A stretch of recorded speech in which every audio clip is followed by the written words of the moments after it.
What's your name? My name's Chris Franklin. I'm the creative director of Mood LA. Where are you from? I'm from Detroit, Michigan. What initially sparked your interest in fashion, especially coming from a background that also involved athletics? Initially, honestly, my interest in fashion was kind of from birth. My great grandmother, my grandmother, my mother, they all were like really high fashion statements in my life, and especially my uncle as well on the men's side of things. So those kind of correlated and helped me kind of steer into what I've been going into in life today, which is the athletic side, but also high-end fashion thing. So I always decided that I wanted to kind of combine both together and create Mood LA. How did your time at Grambling State University shape your journey as a fashion designer? Were there any key experiences during college that influenced your decision to start Mood LA? 100%. Actually, even before I got to Grambling, I went to community college to play baseball for a year. And as I was there, I pretty much didn't really have anything else to do, I guess, besides go to school and play baseball. So it was like, all right, sketch as much as possible, and I challenged myself to pretty much sketch every day that I was there, at least 2 to 3 pieces. You know what I'm saying? Sometimes even more. But, once I got to Grambling and got experience of that culture and understanding, the South or, people from the Midwest or people from the West Coast, learning all those different diversities, that helped me start honing in on my design skills for, not just my specific area, but the entire country. Making the leap from a business degree to launching your own brand is a bold move.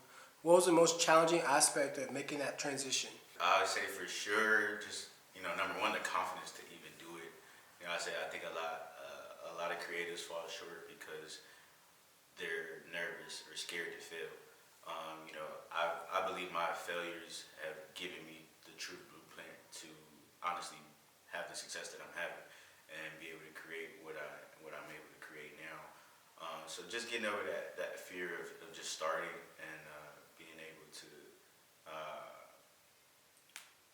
what I would say, getting over that fear of failing, for one, for sure, and then being over the fear of, finances and certain things like that. Detroit has been an essential part of your story.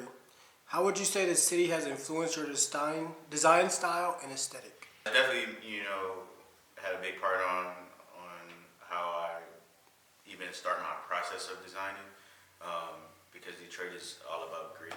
It's all about passion. It's all about finesse. We're kind of a quiet, subtle people, but we also make sure that we're gonna have our pieces put together for sure. And so when I start my process of designing, I kind of always have a small inspiration from my city alone, whether it's, we're telling a story of somewhere else or whatever I've experienced in my life. When you moved to LA to start Mood LA, what were some early hurdles you faced in establishing yourself in the fashion scene? Some early hurdles for sure was locking in with the correct people. I would say all deals aren't good deals. Even if it looks, proper up front, I would say definitely do your homework, ask questions, educate yourself before you go into these rooms, and kind of, show small hints that you don't understand certain things because people will take advantage of that.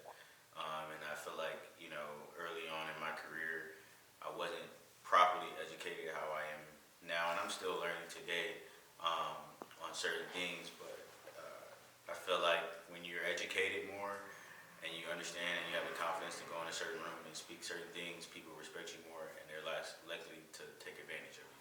So those are the big hurdles that I feel like I for sure encounter as far as like just being knowledgeable and having that language, that proper language.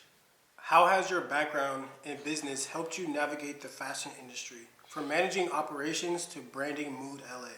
It's a big help because a lot of creatives don't understand that at the end of the day, this is a business. I get it. It's you want to stay on the creative side. You just want to make things. You want samples out. You want production out. But if you can't sell anything, you can't rejuvenate that revenue to make anything else as a once you kind of get into the angel investors and, people who are investing in the company because they see the growth and the potential in it, that's a little bit of a different story. But I would say, for the beginning, for sure, you have to understand that, this is a business, and marketing and promotion and just being out on the front and people seeing your brand is the most important thing. What is the name of this collection? This most recent collection that we dropped is more so from our core pieces. It's called Homage to Detroit. So within this project, we wanted to focus on showing a real respect and love for the city of Detroit, the real grit grind. So you'll see a lot of leathers in it. You'll see a lot of heavy metals, certain things of those aspects and architect that kind of describe Detroit. The Homage to Home collection is deeply rooted in your connection to Detroit. What was the inspiration behind dedicating this collection to your hometown? I wanted to honor the people who helped me get to this point. A lot of those people aren't here with me anymore in the physical realm, but they're still with me in the spiritual realm. And so I wanted to dedicate, all these pieces and this collection of art to them. Can you tell us about the creative process for this collection? How did you approach combining Detroit's industrial grit with the elegance of fashion? So it's just really all about, just from my natural background of growing up in Michigan. I've grown up in different parts of Detroit, gone to several different schools in Detroit. So it's like, it's a big cultural difference within itself. And then just getting the influences from, my grandparents, my uncles, my aunts, all those different types of influences allowed me to be able to combine the architect and the real grinding structure of Detroit to basically the artistic side and my capabilities.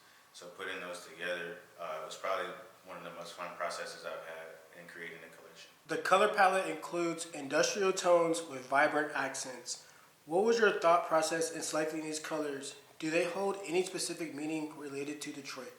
Yeah, 100%. So, you have the vehicle industry kind of really started in Michigan. And so with that, you have the assembly lines.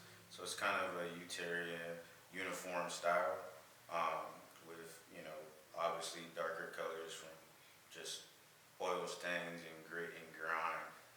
Those type of small details that we wanted to pay attention to. Also, obviously you have leathers that show that toughness, the vibrancy, but it also gives you an elegance at the end, wrapping it up in the type of quality that we did choose. This collection seems to blend resilience with style. How do the materials like leather and deep tones reflect the Detroit spirit? Yeah, so even if you see what the Lions today, bro, that's their whole philosophy. It's just a grind and grit type of moment, and that's just truly what Detroit stands for. That's truly what I stand for, and all the people around me. So with that, it was really just a homage to all the people that are around me, to the city giving me the identity that I have today.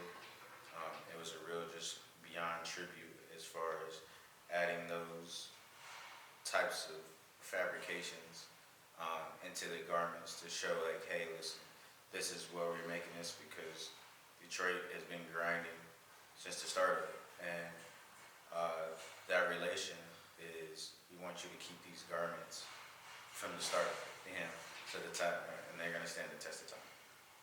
Was there a particular moment or memory from Detroit that you sought to capture through this collection? Yeah, but I just remember, honestly, growing in my uncle's basement and, seeing all these nice detailed suits or, leather shoes and leather jackets. I just raided his closet and, saying, just studying the bespokeness of it. It was something that always imprinted on me for sure, 100%. And that really kind of led me down that true path of wanting to be in the industry. What message or feeling do you hope people take away from the Homage to Home collection when they wear it or see it? The test of time. The test of time. That's the most important thing. And obviously the quality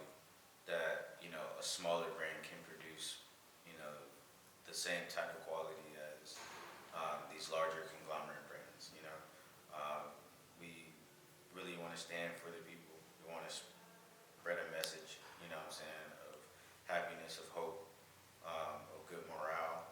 And that's the most important thing, is to, you know, make the people feel of importance, feel of something that has something, some soulful meaning behind it. What's next for Mood LA? Are there any other themes or stories you're eager to explore in future collections? Yeah, 100%. 100% we'll be featuring our core Homage to Home collection in New York Fashion Week in February. We'll actually be doing a showroom out there the 7th and the 8th in the Soho area, location to be announced soon. But it definitely will be a showroom of new garments, bespoke garments, you know, suiting, just a full rundown and a real introduction, I would say, to Mood LA and who we are as a people. Who are some people that you would love to see Mood LA on or work with? I really haven't thought about that, honestly, but I know it's definitely a ton of people that line up with the brand, you know, from A-list celebrities to just even micro-influencers. You know, I personally probably don't handle that part, but, you know, our team definitely does handle that. But, you know, I definitely see quite a few influencers for sure, and, you know, just everyday people for sure. What feeling do you feel people will achieve when they put on Mood LA? So the whole point is to show them that, you know, luxury is a test of time. Luxury is the ability of freedom.